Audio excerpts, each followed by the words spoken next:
আল্লাহর নবী বলেন, বেলাল রে, আল্লাহ রাব্বুল আলামিন কাল কিয়ামতের ময়দানে আমাকে আহ্বান করবেন জান্নাতের গেট খোলার জন্য।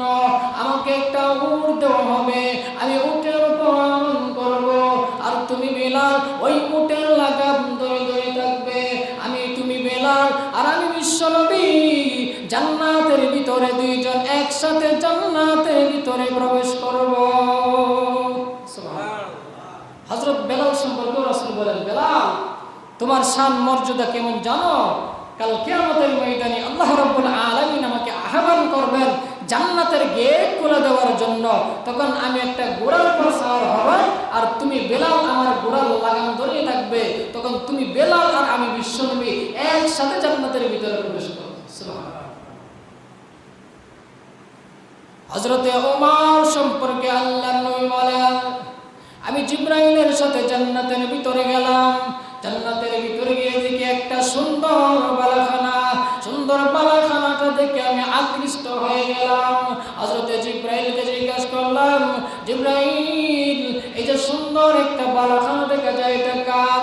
আপনি জিবরাইল বলেন, ওগো নবীজি এই বালাখানাটা হলো কুরাইশের একটা যুবকের।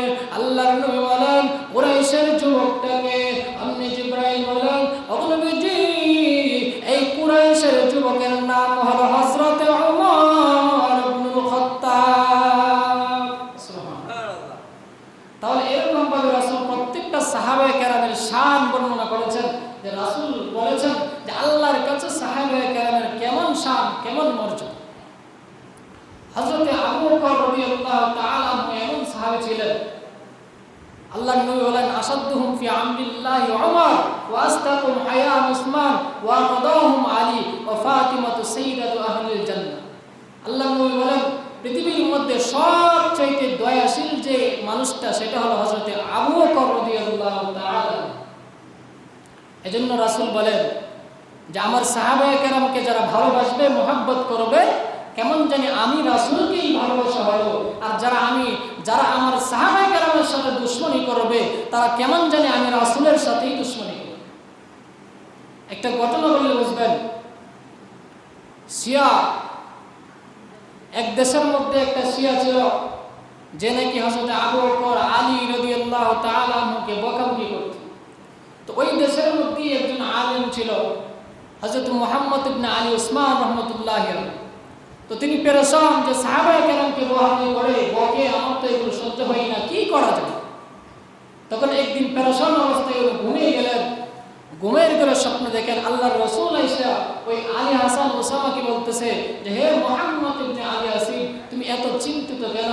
তখন মুহাম্মদ ইবনে আলী আসিম বলে, ওগো নবীজি আমি চিন্তার কারণ হলো আমি পৃথিবীর মধ্যে জীবিত আছি, আমি থাকা অবস্থায় আপনার সাহাবায়ে কেরামকে একজন শিয়া গালিগালা করে, গাল দেয়, মন্দ দেয়, বকাবকি করে, আমি মুহাম্মদ ইবনে আলী আসিম এটা সহ্য করতে পারি না। এজন্য কি করা যায়? পেরেশান অবস্থার মধ্যে রয়েছে। আল্লাহর নবী বলেন যে তোমাকে একটা কথা বলি, তুমি কি ওই শিয়াটাকে যে নাকি আমার আবু বকরকে, আমার ওমরকে, আমার ওসমানকে গালাগালি করে, তুমি কি তাকে পৃথিবী থেকে বিদায় করে দিতে পারবে? তখন মুহাম্মদ ইবনে আলী আসিম বলে, হ্যাঁ আপনি যদি অনুমতি দেন তাহলে আমি তাকে পৃথিবী থেকে বিদায় করে দেব। তখন বলেন আলী হাসান ইবনে আসিম যে আল্লাহর নবী আমাকে একটা স্বপ্নের মধ্যে একটা ছুরি দিল। রাসূল বলল, নেও ছুরিটা, এটা নিয়ে আলী হাসান তুমি যাও, গিয়ে ওই শিয়ার বাড়িতে তাকে জবাই করে আসো। তখন তিনি বলতেছেন, এই ঘুমের মধ্যেই আমি ওই শিয়ার বাড়িতে গেলাম, গিয়ে দেখি গেট খোলা এবং তার রুমও খোলা, সে নিশ্চিন্ত অবস্থায় ঘুমাইতেছে। তখন আমি আল্লাহর রাসূলের কথা অনুযায়ী তাকে পৃথিবী থেকে ঘুমের মধ্যে বিদায় করে দিলাম। এটা উনি স্বপ্নে দেখছেন। ঘুম যখন ভাঙলো, স্বপ্ন শেষ হলো, তখন তিনি শুনতেছেন পাশের বাড়ির মধ্যে আওয়াজ শোনা যায়, চিৎকার। তখন মুহাম্মদ ইবনে আলী আসিম বলে যে পাশের বাড়ির মধ্যে আওয়াজ কিসের, কান্নাকাটি? তখন ওনার স্ত্রী বলতেছে যে ওই যে পাশের বাড়ির একটা শিয়া ছিল যে আবু বকরকে, উমরকে, উসমানকে গালিমন্দ করতো, গালগালাজ করতো, কে জানে তাকে ঘুমের মধ্যে পৃথিবী থেকে বিদায় করে দিয়েছে।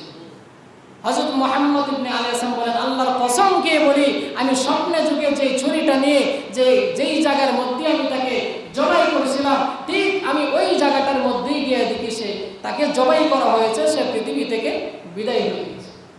এজন্য নবী বলেন, আমার সাহাবায়ে কেরামকে যারা ভালোবাসবে, মহব্বত করবে, কেমন জানি তারা আমি রাসূলকেই ভালোবাসে।